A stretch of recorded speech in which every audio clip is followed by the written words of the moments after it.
morning, good day, all you beautiful souls. Greetings. Welcome to another episode of What Are We Doing Today? So as you can see, at the time I pulled this chart, it's a bit late for me. I had a pretty troubling morning. There's a lot of six line energies going on because the moon is in the sixth line, the nodes are in six lines, the sun and earth are in six lines. Mercury, Saturn, and Uranus, all six line energies.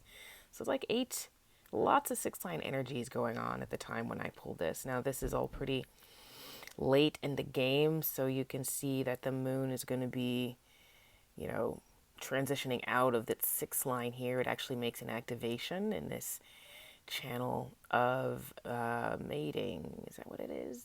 Yes, channel of mating, a design focused on reproduction. It's very penetrating, you know, it's a part of the defense circuitry, um, and then of course continuing on with this very fun, fun activation here brought to us by Jupiter and the North Node. Yay, yay. And the six lines, this is the line of the role model. This is a line. I am a six line being, and this is a line that has a lot of hope. It's about, looking towards the future. It's no longer really thinking about the process that we just went through with this 22 gate of grace and gate of repression, but is looking forward to the next line, the first line of what's coming up next. It's like a starting off point of, where in the world are we going next? What's ahead? That's what six lines, and that's why I say there's a lot of hopefulness. I am always about that silver lining. And today's six line themes, Gate of Grace, is maturity, the alignment with experience of form with substance being exalted today by the sun. And so the energy is the possibility that experience and social interaction will result in a leadership capacity. Yeah, it's Wednesday today, so we shall see. And that is being grounded in this theme of futility, which is a difficult position for which there is no exaltation. I'm just going to read this whole thing. I normally only read the last line, but this whole thing is pretty interesting. It says, the sun in detriment, where the strength of will alone may find a way to adapt and survive, but without hope of ever overcoming the oppression. This is the gate of oppression. Life as an ordeal stripped of realization. This may explain the morning I had. This may explain the morning I had. Cool. So, the coins today, there they are. We had one changing line at the start. And so this is hexagram 16. Hexagram 16, which is skill? No, enthusiasm. And 16 in human design is skills, but the hexagram is enthusiasm. And it says, the strong line in the fourth place, that of the leading official, meets with response and obedience from all the other lines, which are all weak. The attribute of the upper trigram, Chen, is movement, and the attributes of Kun, the lower, are obedience and devotion. Receptivity. This begins a movement that meets with devotion and therefore inspires enthusiasm, carrying all with it. Of great importance, furthermore, is the law of movement along the line of least resistance, which in this hexagram is enunciated as the law for natural events and for human life. I often get hung up on the whole weak and strong thing, but I have to remember that this is dated way, way, way back, and so I like to think of these broken lines as being more receptive. And there's a grace and there's a beauty to that as well. But yeah, it certainly can, under certain perspective, be considered weak and, feminine. And the strong lines are the masculine lines in this case. But keep in mind, this is dated centuries ago. This is a very old and ancient text that's been translated.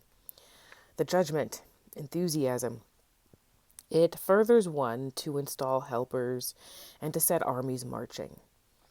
The time of enthusiasm derives from the fact that there is at hand an eminent man who is in sympathy with the spirit of the people and acts in accord with it. Hence, he finds universal and willing obedience. To arouse enthusiasm, it is necessary for a man to adjust himself and his ordinances to the character of those whom he has to lead. The inviolability of natural laws rests on this principle of movement along the line of least resistance. These laws are not forces external to things, but represent the harmony of movement immanent in them. That is why the celestial bodies do not deviate from their orbits, and why all events in nature occur with fixed regularity.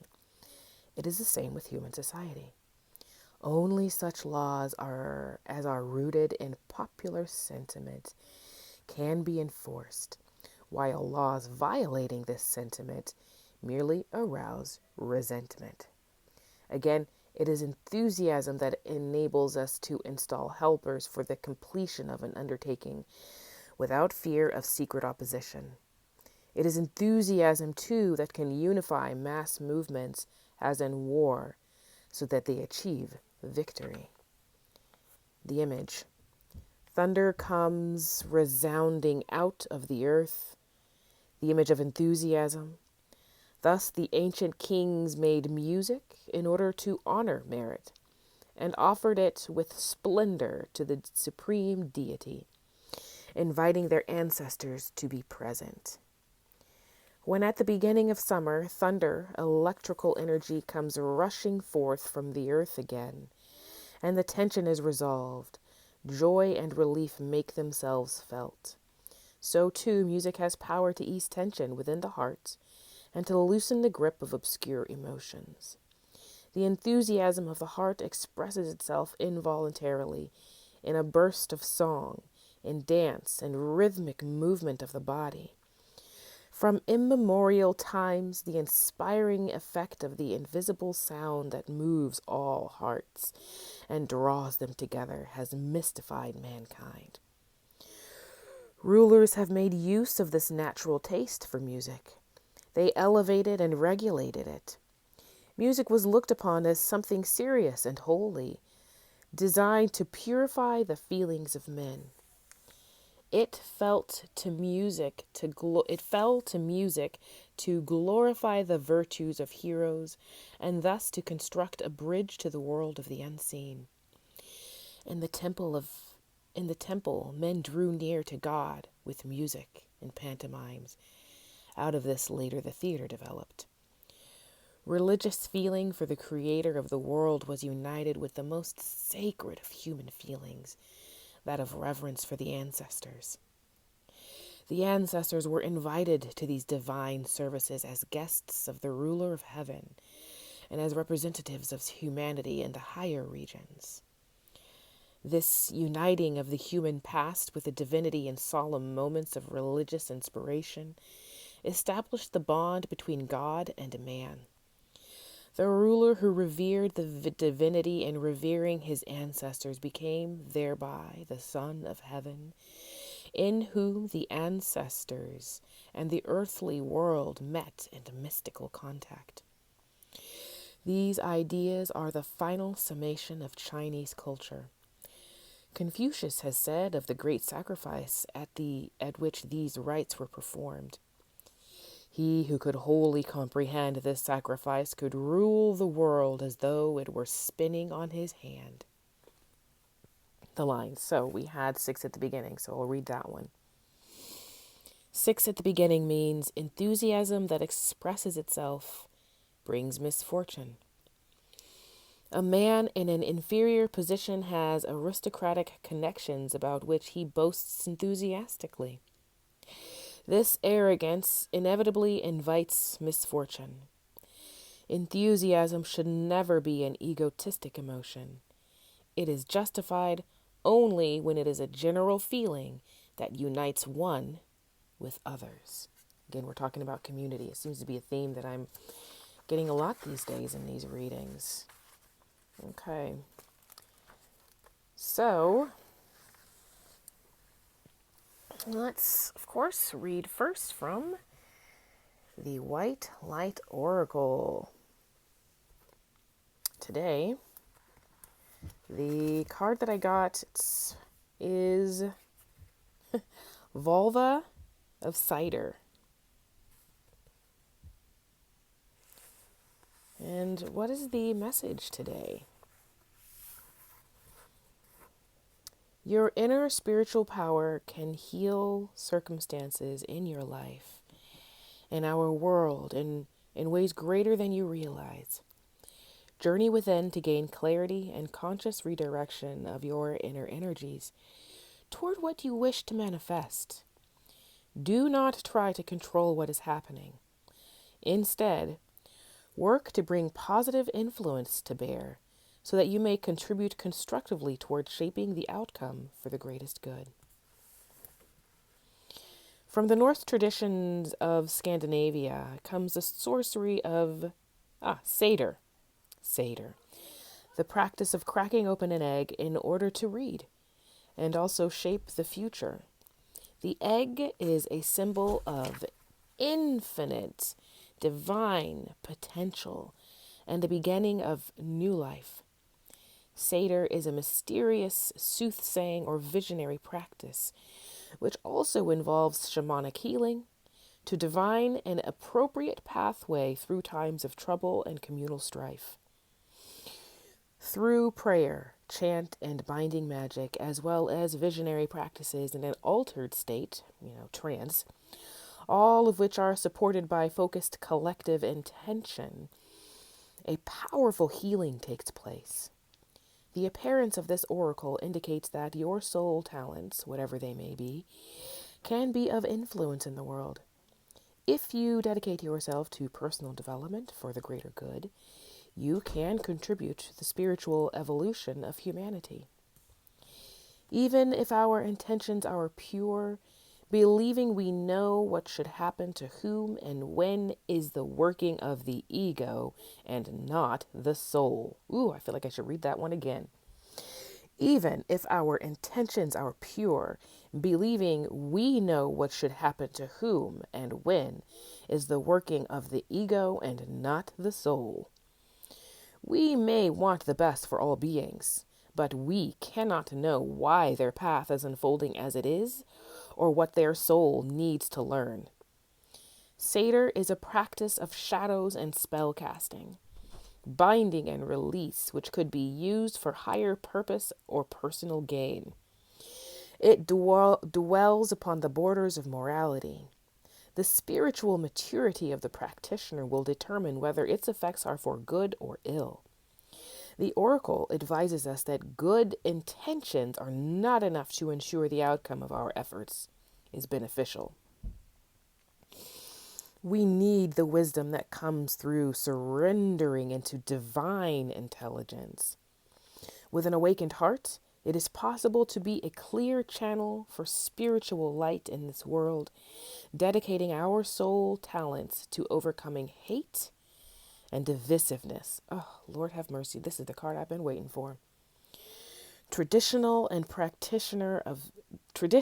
the practitioner of cider with a spiritual leader known as Volva or Volur, soothsayer or seer, Spakona, woman of prophecy, or Seikona, woman of magic. I hope I'm saying those correctly. She would not work alone, but called upon community members to empower the practice. When we choose to align our actions with our heart truths, we become the spiritual birth mothers and founding fathers of a more spiritually advanced humanity. Tremendous creative power is generated when a group comes together in focused practice. If you seek to work with others, be aware of the positive potential and proceed with integrity and care. The patron goddess of Satyr is Freya, the Norse goddess with an insatiable appetite for pleasure, life, sensuality, the finer things, and unconditional freedom to be as she chooses. She is also a goddess of war. Hence, she is not afraid to enter into battle nor love. Her husband, Odin, is associated with prophecy, inspiration, and ecstasy. When he is away from her, she weeps red gold tears, no stranger to suffering or ecstatic pleasure. Freya is the divine vulva. She reminds humanity of both our innate spiritual power to embrace all of life and the inner spiritual resources we have to make it through any difficulty without compromising our hearts. The art of Satyr is one of collective dreaming and doing. It is the ability to move in darkness, to become wise to our own potential, to become manipulative, controlling, and therefore negative, and to outsmart that by consciously choosing to bring love, freedom, spiritedness, and passion, the hallmarks of our presiding sorceress Freya, into our lives. The message of this oracle is that you are able to bring a positive influence into whatever situations or circumstances unfold in your life. Dedicate yourself to goodness. Believe in your power to affect positive change. And here's your healing process for today. Consciously connect to your breath, noticing the inhalation and exhalation and allowing them to become deeper and slower. Allow your breath to help you move inward to the center of your being, the realm of the sacred, the spiritual field of love, white light, and blessing that is within your heart and which empowers your practice. As you settle into the inner realm, see, feel, or intend to connect with powerful, vitalized threads of light. Those threads are glowing, luminous with grace, spiritual intelligence, and divine power. They intertwine with each other, forming a rope of light, which can bind any darkness with your heart, body, mind, or soul. Allow the rope to enact higher will. As it wraps around darkness, it gently but firmly drains the power out of that darkness.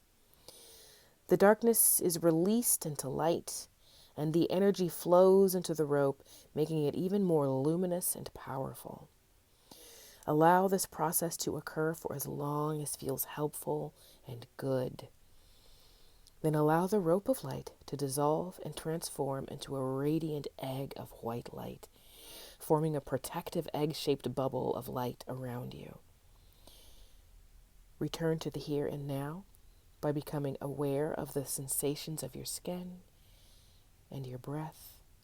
Ground yourself with some physical movement and hydration. You have completed your healing process. Honey, please. Yes, vulva of Satyr. Love your medicine today. Okay, and from my other deck, Oracle of the Hidden Worlds, we got card number 12, the Healing Temple of the Lunar Light. Life cycles, energy healing, communication. Just look at this beautiful card, you guys. Look at this beautiful card. Someone's trying to get my attention. They can wait. The cycles of the lunar being who dwells within the skies. above this planet have great powers to help us let go, to help us revive, to help us grow, to help us celebrate, to help us heal in all of these aspects. Likewise, the lunar light heals us as newborns, then as children, as adults, and old ones alike.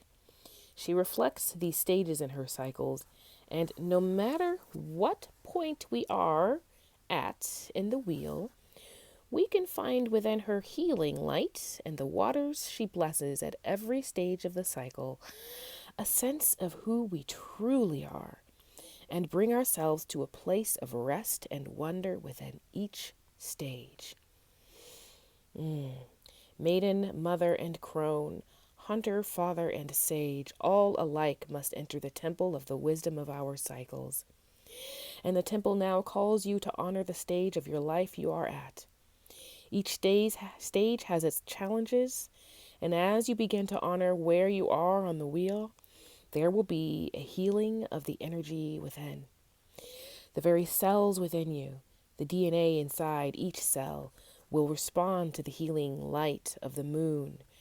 And if you take yourself out beneath her, at the stage which is calling you, you will begin to find a serenity and solace that the daylight cannot give you.